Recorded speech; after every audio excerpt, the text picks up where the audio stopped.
జై శ్రీకృష్ణ.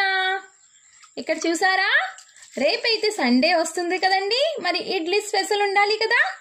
చూడండి, ఇప్పుడు 5 అవర్స్ అవుతుందండి దీన్ని నానబెట్టి. చూడండి, చాలా ప్రోటీన్తో కలిగి ఉంటుంది రేపు ఇడ్లీ అయితే. చూసారా, చాలా రకాల పప్పులండి ఇందులో, రాగులు ఇలా అండి. నేను దోశ చేశాను, ఇడ్లీ అయితే ఎప్పుడూ చేయలేదు. ఈసారి ఇడ్లీ కూడా ట్రై చేయాలనుకున్నాను. మరి చూసారా, ఇందులో పెసలు, రాగులు, జొన్నలు చాలా రకాలు ఉన్నాయండి. వీటిని 5 అవర్స్ ముందు నానబెట్టుకున్నాను. ఇప్పుడు 5 అవర్స్ అయితే అయిపోయింది కదా, దీన్ని మిక్సీ చేసుకుంటాను. ఇప్పుడు చెప్పడం మర్చిపోయానండి, దీన్ని ముందుగానే నేను క్లీన్గా వాటర్తో కడిగి పెట్టుకున్నాను. నానబెట్టిన తర్వాత నీరు పారవేయకూడదండి, ముందుగానే శుభ్రంగా కడిగి పెట్టుకోవాలి, నానబెట్టుకోవాలి. చూసారా, ఇప్పుడు మిక్సీకి రెడీ అవుతుంది. ఆ వాటర్తోనే అండి, ఎందుకంటే క్లీనింగ్ వాటరే కదా, ముందుగా వాష్ చేసుకొని నానబెట్టుకున్నాను కాబట్టి ఆ వాటర్తోనే మిక్సీ చేసుకుందాం. ఇప్పుడు నేను వీడియో తీస్తున్నాను కదా, మా ఆయన అయితే నాకు హెల్ప్ చేస్తున్నారు. చూడండి, మా ఆయన అయితే మిక్సీకి రెడీ చేస్తున్నారు. చూడండి, మా పాప అయితే చదువుకుంటుందండి, ఎగ్జామ్స్ అవుతున్నాయి కదా, లాస్ట్ ఎగ్జామ్ హిందీ ఎగ్జామ్. తనైతే చదువుకుంటుంది. చదువుతున్నావా అమ్మడి?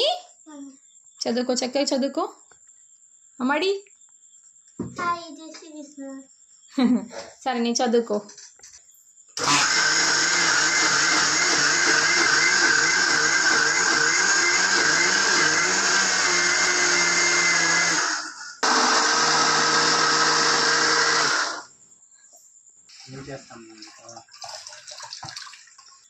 వీడియో తీస్తున్నాను కాబట్టి మా ఆయన హెల్ప్ చేస్తున్నారండి, లేకపోతే ఎప్పుడూ చేయరు, తన బిజీలో తను ఉంటారు. యూట్యూబ్ స్టార్ట్ చేసిన నుంచి ఏదో మా ఆయన హెల్పింగ్ చాలా ఎక్కువగా చేస్తున్నారు.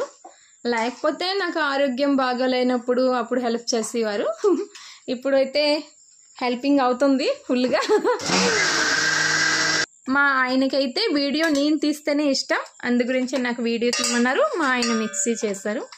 ఎదుగండి చూడండి, ఒక ట్రిప్ అయితే అయ్యింది, ఇంకొకసారికి ఉంది మిక్సీ చేయడానికి.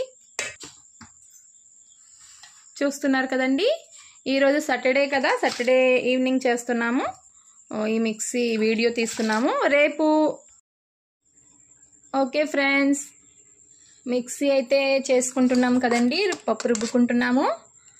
ఈ వీడియో ఇంతటితోనేనండి. రేపు మళ్ళీ బ్రేక్ఫాస్ట్ చేసేటప్పుడు వీడియో అప్లోడ్ చేస్తాను. ఓకే ఫ్రెండ్స్, రేపు మళ్ళీ కలుసుకుందాం. హెల్దీ హై ప్రోటీన్ బ్రేక్ఫాస్ట్ తో మళ్ళీ కలుద్దాం. రాధే రాధే.